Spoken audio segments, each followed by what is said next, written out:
Hey everybody. I'm about to read the second to last chapter of Matilda, and things are about to get really exciting. It's called The Third Miracle. The next day was Thursday, and that, as the whole of Miss Honey's class knew, was the day on which the headmistress would take charge of the first lesson after lunch. In the morning, Miss Honey said to them, "One or two of you did not particularly enjoy the last occasion when the headmistress took the class, so let us try to be especially careful and clever today. How are your ears, Eric, after your last encounter with Miss Trunchbull?" "She stretched them," Eric said. "My mother said she's positive they're bigger than they were." "And Rupert," Miss Honey said, "I'm glad to see you didn't lose any of your hair after last Thursday." "My head was jolly sore afterwards," Rupert said. "And you, Nigel," Miss Honey said, "do please try not to be smart-alecky with the headmistress today. You were really quite cheeky to her last week." "I hate her," Nigel said. "Try not to make it so obvious," Miss Honey said. "It doesn't pay. She's a very strong woman. She has muscles like steel ropes." "I wish I was grown up," Nigel said. "I'd knock her flat." "I doubt you would," Miss Honey said. "No one has ever gotten the better of her yet." "What will she be testing us on this afternoon?" a small girl asked. "Almost certainly the 3 times table," Miss Honey said. "That's what you are all meant to have learned this past week. Make sure you know it." Lunch came and went. After lunch, the class reassembled. Miss Honey stood at one side of the room. They all sat silent, apprehensive, waiting. And then, like some giant of doom, the enormous Trunchbull strode into the room in her green breeches and cotton smock. She went straight to her jug of water and lifted it up by the handle and peered inside. "I am glad to see," she said, "that there are no slimy creatures in my drinking water this time. If there had been, then something exceptionally unpleasant would have happened to every single member of this class. And that includes you, Miss Honey." The class remained silent and very tense. They had learned a bit about this tigress by now, and nobody was about to take any chances. "Very well," boomed the Trunchbull. "Let us see how well you know the 3 times table. Or, to put it another way, let us see how badly Miss Honey has taught you the 3 times table." The Trunchbull was standing in front of the class, legs apart, hands on hips, scowling at Miss Honey, who stood silent to one side. Matilda, sitting motionless at her desk in the second row, was watching things very closely. "You!" the Trunchbull shouted, pointing a finger the size of a rolling pin at a boy called Wilfred. Wilfred was on the extreme right of the front row. "Stand up, you!" she shouted at him. Wilfred stood up. "Recite the 3 times table backwards," the Trunchbull barked. "Backwards?" stammered Wilfred. "But I haven't learned it backwards." "There you are," cried the Trunchbull, triumphant. "She's taught you nothing, Miss Honey. Why have you taught them absolutely nothing at all this week?" "That is not true, headmistress," Miss Honey said. "They have all learned their 3 times table, but I see no point in teaching it backwards. There is little point in teaching anything backwards. The whole object of life, headmistress, is to go forwards.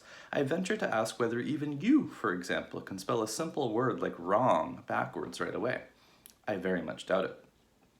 "Don't you get impertinent with me, Miss Honey," the Trunchbull snapped. Then she turned back to the unfortunate Wilfred. "Very well, boy," she said. "Answer me this. I have 7 apples, 7 oranges, and 7 bananas. How many pieces of fruit do I have altogether? Hurry up! Get on with it! Give me the answer!"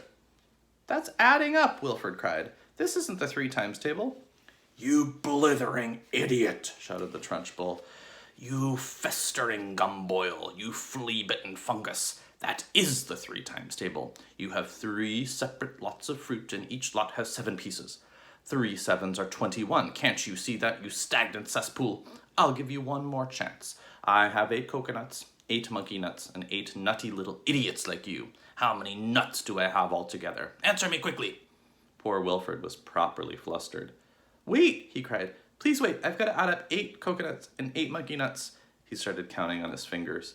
"You bursting blister," yelled the Trunchbull. "You moth-eaten maggot. This is not adding up. This is multiplication. The answer is 3 eighths. Or is it 8 threes? What is the difference between 3 eighths and 8 threes? Tell me that, you mangled little wurzel, and look sharp about it." By now, Wilfred was too frightened and bewildered to even speak. In 2 strides, the Trunchbull was beside him, and by some amazing gymnastic trick, it might have been judo or karate, she flipped the back of Wilfred's legs with one of her feet, so that the boy shot up off the ground and turned a somersault in the air. But halfway through the somersault, she caught him by an ankle and held him dangling upside down, like a plucked chicken in a shop window. 8 threes, the Trunchbull shouted, swinging Wilfred from side to side by his ankle. 8 threes is the same as 3 eights, and 3 eights are 24. Repeat that.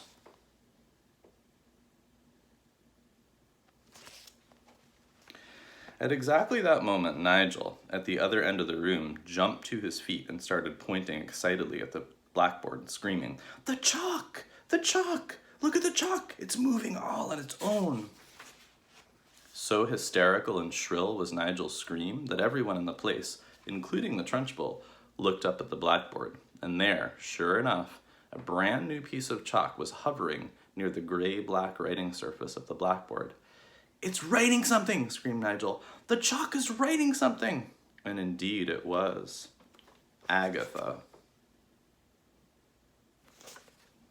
"What the blazes is this?" yelled the Trunchbull.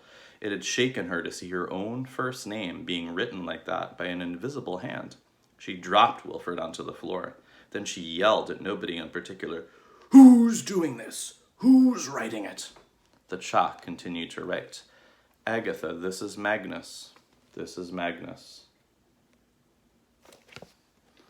Everyone in the place heard the gasp that came from the Trunchbull's throat. "No," she cried. "It can't be. It can't be Magnus." "It is Magnus, and you'd better believe it." Miss Honey, at the side of the room, glanced swiftly at Matilda. The child was sitting very straight at her desk, the head held high, the mouth compressed, the eyes glittering like 2 stars. "Agatha, give my Jenny back her house." For some reason, everyone now looked at the Trunchbull. The woman's face had turned white as snow, and her mouth was opening and shutting like a halibut out of water, and giving out a series of strangled gasps.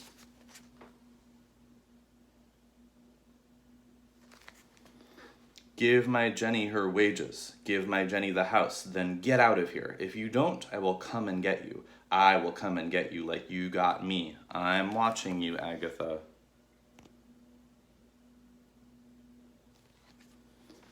The chalk stopped writing. It hovered for a few moments, then suddenly it dropped to the floor with a tinkle and broke in 2. Wilfred, who had managed to resume his seat in the front row, screamed, "Miss Trunchbull has fallen down! Miss Trunchbull is on the floor!" This was the most sensational bit of news of all, and the entire class jumped up out of their seats to have a really good look.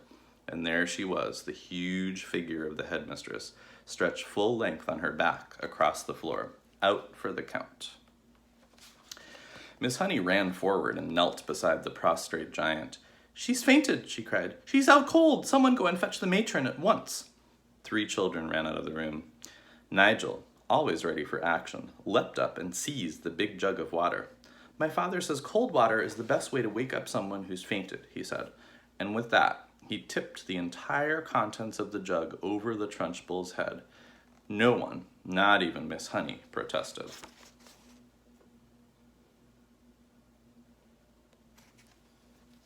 As for Matilda, she continued to sit motionless at her desk. She was feeling curiously elated. She felt as though she had touched something that was not quite of this world, the highest point of the heavens, the farthest star. She had felt most wonderfully the power surging up behind her eyes, gushing like a warm fluid inside her skull, and her eyes had become scorching hot, hotter than ever before, and things had come bursting out of her eye sockets, and then the piece of chalk had lifted itself up and had begun to write. It seemed as though she had hardly done anything. It had all been so simple. The school matron, followed by 5 teachers, 3 women and 2 men, came rushing into the room. "By golly, someone's floored her at last," cried one of the men, grinning. "Congratulations, Miss Honey." "Who threw the water over her?" asked the matron. "I did," Nigel said proudly. "Good for you," another teacher said. "Shall we get some more?" "Stop that," the matron said. "We must carry her up to the sick room." It took all 5 teachers and the matron to lift the enormous woman and stagger with her out of the room. Miss Honey said to the class, "I think you'd all better go out to the playground and amuse yourselves until the next lesson." Then she turned and walked over to the blackboard and carefully wiped out all the chalk writing. The children began filing out of the classroom. Matilda started to go with them, but as she passed Miss Honey, she paused and her twinkling eyes met her teacher's eyes, and then Miss Honey ran forward and gave the tiny child a great big hug and a kiss. So we are only 13 pages from the very end of the book, so on Wednesday I will read the final chapter, which is called A New Home. See you then.